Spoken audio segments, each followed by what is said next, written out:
Hello दोस्तों, नमस्कार। स्वागत है आपका अपने YouTube चैनल बागवानी नॉलेज में, जहां आपको मिलती है बागवानी एवं कृषि से जुड़ी संबंधित सभी जानकारियां। तो चलिए दोस्तों, आज का वीडियो शुरू करते हैं। आज के वीडियो में हम आपके लिए लेकर आए हैं बहुत ही खूबसूरत फ्लावरिंग जिसकी होती है। जिस पौधे को आप इस समय देख रहे हैं, इसके फूलों को आप देख रहे हैं, इस पौधे का नाम है दोस्तों रेननकुलस। बहुत ही सुंदर और बहुत ही प्यारा इसका फूल होता है। जितनी खूबसूरती इसके अंदर होती है दोस्तों, वह इतना ही प्यारा इसका दोस्तों फूल और पौधा दोनों होता है।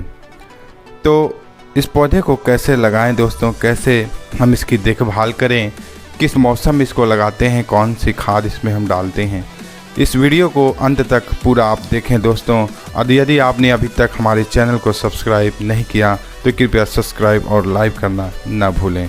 तो चलिए दोस्तों, आज के वीडियो को हम शुरू करते हैं। आज के वीडियो में हम सबसे पहले बात करेंगे दोस्तों कि इस रेननकुलस के पौधे को हम कैसे उगाएं।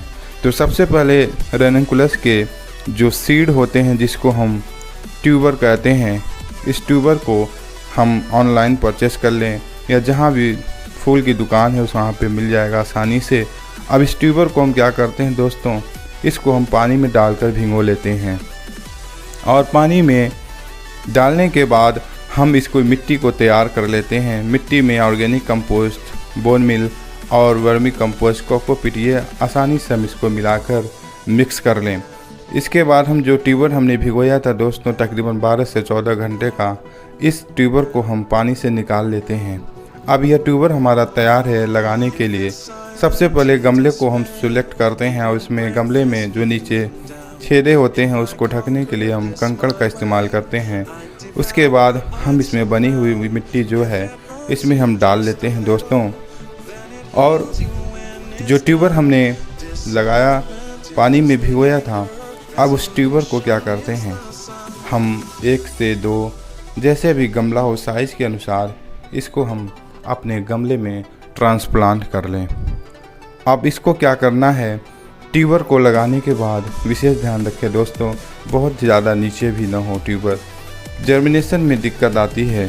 तो इसके लिए आप उसको गमले के थोड़े से ऊपर ही आप रखें, फिर उसके ऊपर हल्की हल्की मिट्टी आप ज़रूर डाल लें। और मिट्टी का जो रेशियो होता है हमने आपको बनाना सिखाया दोस्तों, वही मिट्टी आप इसको ऊपर से डाल लेंगे। मिट्टी हल्की रहेगी और तो इसका जो जर्मिनेशन होगा दोस्तों वो थोड़ा सा अच्छा होगा। रेननकुलस के जो पौधे होते हैं वो दोस्तों आसानी से आप अपने गमले में लगा सकते हैं।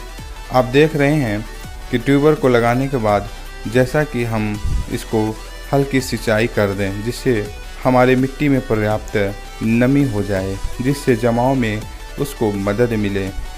अब ट्यूबर को हम 10 दिनों के बाद चेक करते हैं और देख रहे हैं दोस्तों कि 10 दिनों के बाद हमारे ट्यूबर में, पौधों में कुछ अंकुरण दिख रहा है।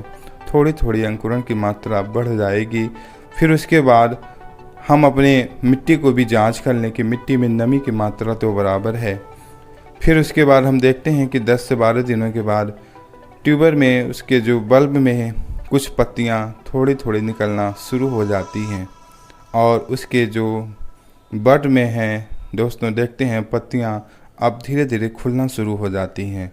अब इसको लगाने के लिए आप इसको जहां भी रखते हैं विशेष ध्यान रखें कि इसको हल्का सनलाइट ज़रूर दें, क्योंकि दोस्तों सनलाइट में रखने से इसके जो पौधों का विकास होता है वो काफ़ी अच्छा होता है।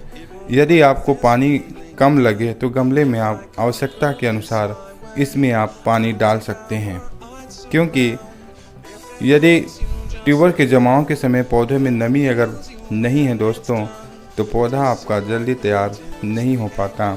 तो इसके लिए विशेष ध्यान रखें कि इसको धूप की सख्त आवश्यकता पड़ती है और उसको हल्की सिंचाई आप करते रहें। अब आप देखेंगे दोस्तों इसके पौधे को कि लगभग 30 से 35 दिनों के बाद यह पौधा ऐसे तैयार हो जाता है। तकरीबन 35 से 40 दिनों के बाद हम देखते हैं कि इसमें फ्लावरिंग और कली शुरू हो जाते हैं। जब पौधा फ्लावरिंग और कली के स्टेज में आ जाए तो दोस्तों सबसे पहले खाद डालने से पहले हम क्या करते हैं, इसको हल्की सी सिंचाई कर दें। उसके 1 से 2 दिन के बाद जब मिट्टी में नमी थोड़ा सा पर्याप्त हो तो हम NPK फर्टिलाइज़र का इस्तेमाल कर सकते हैं। NPK फर्टिलाइज़र को जो देने का जो तरीका होता है दोस्तों, आप देख सकते हैं कि थोड़ी सी गमले की मिट्टी को हमने हटाया और इसमें हमने NPK फर्टिलाइज़र के कुछ दानों को रख दिया और उसे हल्की मिट्टी से हमने ढक दिया। इससे क्या होता है कि दाने मिट्टी में बने रहेंगे। यदि आपको लगता है कि मिट्टी में नमी नहीं है दोस्तों, तो हल्की आप सिंचाई कर सकते हैं। इसके खाद डालने के तकरीबन 50 से 55 दिनों के बाद आप देखते हैं कि आपके पौधों में दोस्तों फ्लावरिंग शुरू हो जाती है, फूल का आना शुरू हो जाता है और जो पौधा देखने में लगता है वो भरा भरा लगेगा और बहुत ही खूबसूरत इसके फूल होते हैं। ये पौधे जो होते हैं आसानी से आप इसको अपने घरों में तैयार कर सकते हैं दोस्तों। तो दोस्तों, जब भी आप रेनिनकुलस का पौधा अपने घर में लगाएं तो रेनिनकुलस के पौधों को लगाते समय यह विशेष ध्यान ज़रूरी रखें, क्योंकि यदि आपने मिट्टी का रेशियो सही नहीं बनाया तो आप पौधा दे लगाएं। तो दोस्तों, यदि आप अपने घर में रेनिनकुलस का पौधा लगाते हैं तो ये सब बातों का ज़रूर ध्यान रखें कि यदि आपकी मिट्टी सही नहीं है तो पौधा आप लगाएंगे दोस्तों तो निश्चय ही आपके पौधे सरवाइव नहीं कर पाएंगे। तो कृपया जब भी आप रेनिनकुलस का पौधा लगाएं तो ज़रूर ध्यान रखें कि मिट्टी में पर्याप्त नमी न हो, धूप आवश्यक उसको ज़रूरी मिले और पौधे में फर्टिलाइज़र टाइम टू टाइम उसको आप देते रहें। हो सके तो पौधे में आप इंसेक्टिसाइड का भी छिड़काव करते रहें जिससे पौधे में रोग न लगने पाए, जिससे हमारे पौधे और अच्छे और स्मूथ हो। तो पौधों में जब फ्लावरिंग शुरू हो जाए दोस्तों तो विशेष ध्यान रखें कि पौधे में कीड़े मकोड़े लगने न पाएँ। यदि आपके फूल ज़्यादा दिनों के हो जाते हैं, मुरझाने लगते हैं, तो उसके पेटल्स को, जो ख़राब पेटल्स है उसको आप काट के निकाल दें दोस्तों, जिससे आपके पौधे और भी अच्छे हो जाएं और जो नई कली आई कि वो दोस्तों और भी अच्छा फ्लावर आएगा उसमें और पौधा भी स्वस्थ रहेगा। तो ये सब आप ज़रूर इसका ध्यान रखें दोस्तों। इन सब पौधों को लगाते वक्त ये बातें को ध्यान रखना बहुत ज़रूरी है दोस्तों। और यदि फूल आपके अच्छे आ रहे हों तो पौधे आप उसको अच्छे से देखभाल करते रहें, जिससे इस पौधे की जो फ्लावरिंग है वो आपका अंत तक बना रहे दोस्तों। यदि आपको वीडियो अच्छा लगे तो दोस्तों हमारे चैनल को लाइक और सब्सक्राइब करना न भूलें। आप जैसा कि देख सकते हैं कि जो फूल हमने दोस्तों सूख गया था, उन सब फूलों की जो पत्तियां, पेटल्स वो झड़ चुकी हैं।